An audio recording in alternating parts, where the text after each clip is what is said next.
2 Chronicles chapter 18. Jehoshaphat allies with Ahab.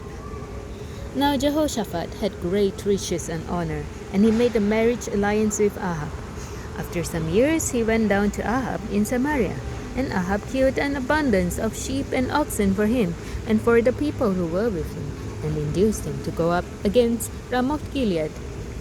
Ahab, king of Israel, said to Jehoshaphat, king of Judah, "Will you go with me to Ramoth Gilead?" He answered me, "I am as you are, my people as your people. We will be with you in the war." And Jehoshaphat said to the king of Israel, "Inquire first for the word of the Lord."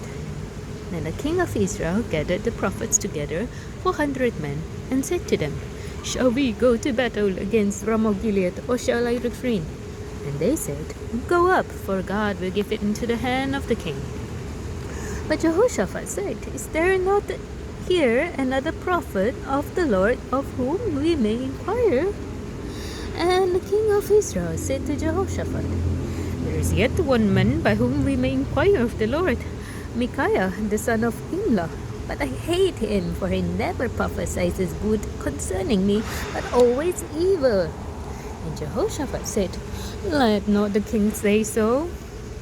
Then the king of Israel summoned an officer and said, "Bring quickly Micaiah, the son of Imlah."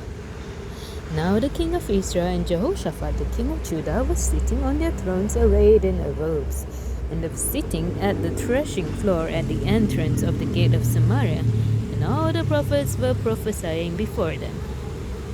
And Zedekiah the son of Chenaanah made for himself horns of iron, and said, "Thus says the Lord, with these you shall push the Syrians until they are destroyed."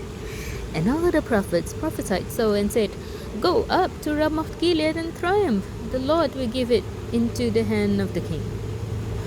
And the messenger who went to summon Micaiah said to him, "Behold, the words of the prophets of one accord are favorable to the king. Let your word be like the word of one of them, and speak favorably."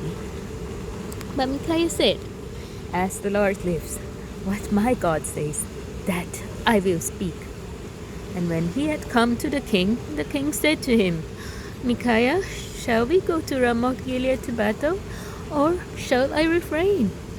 And he answered, "Go up and triumph. They will be given into your hand." But the king said to him, "How many times shall I make you swear that you speak to me nothing but the truth in the name of the Lord?" And he said, "I saw all Israel scattered on the mountains as sheep that have no shepherd, and the Lord said, Peace have no master.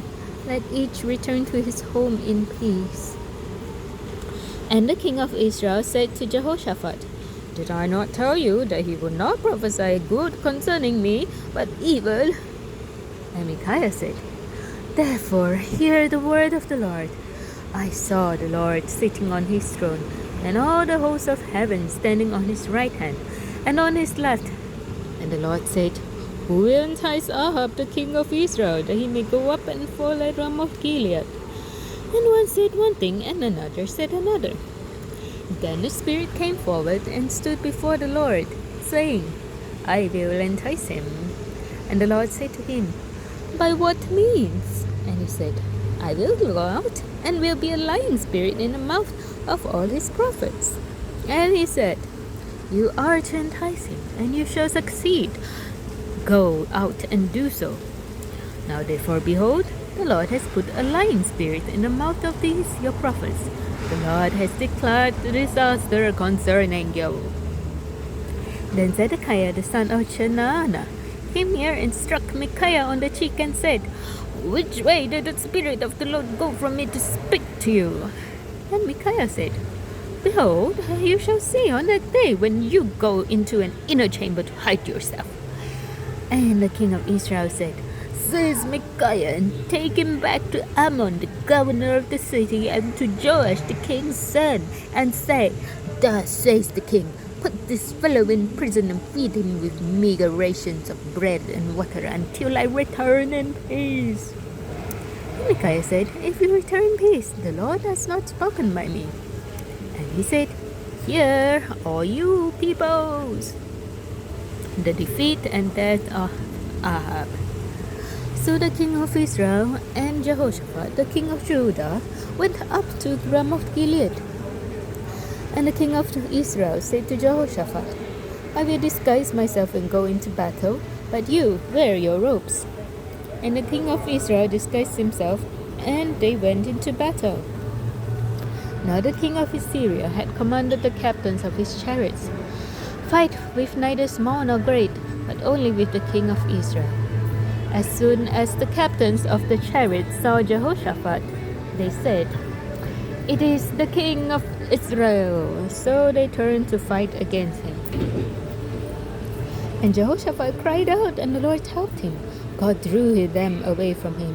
For as soon as the captains of the chariots saw that it was not the king of Israel, they turned back from pursuing him.